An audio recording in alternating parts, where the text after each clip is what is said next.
మంచి బ్రాండ్స్ రావాలి. విజయవాడే కాకుండా ఆంధ్ర రాష్ట్రం అంతా కూడా ఇటువంటి రినౌండ్ బ్రాండ్స్, రినౌండ్ హోటల్స్, ఈ చైన్స్ ఇవన్నీ కూడా ఆంధ్ర రాష్ట్రంలో వచ్చి ఆంధ్ర రాష్ట్రం కూడా గ్లోబల్ ప్లాట్ఫామ్ మీద వరల్డ్ టూరిజం మ్యాప్ లో ఆంధ్రాకు కూడా ఒక ప్రత్యేకమైన స్థానం రావాలి అని ఒక మంచి టూరిజం పాలసీని తీసుకుని రావడం జరిగింది. ఆ మంచి టూరిజం పాలసీని తీసుకుని రావడమే కాకుండా మంచి హోటల్ చైన్స్ ను ఎంకరేజ్ చేస్తూ కూడా వచ్చాం. దాదాపుగా 11 పెద్ద పెద్ద బ్రాండ్లకు సంబంధించి ఓబరాయ్ తో మొదలుకొని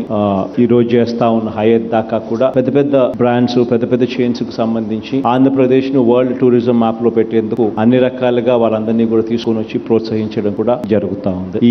ఈ కార్యక్రమం ఇంకా నలుగురు పూర్తినివ్వాలని, ఇంకా నలుగురు ఎంటర్ప్రైజ్ ఇంకా ముందుకు రావాలని, వాళ్ళందరికీ కూడా ఇటువంటి ప్రోత్సాహాలే ఇంకా ఎక్కువగా ఇటు కూడా ఆంధ్ర రాష్ట్రాన్ని వరల్డ్ టూరిజం మ్యాప్ లో ఇంకా పెట్టడానికి అన్ని రకాలుగా చేయాల్సినవన్నీ కూడా ప్రభుత్వం చేయడానికి సిద్ధంగా కూడా ఉంది అని సందర్భంగా అందరికీ కూడా తెలియజేస్తూ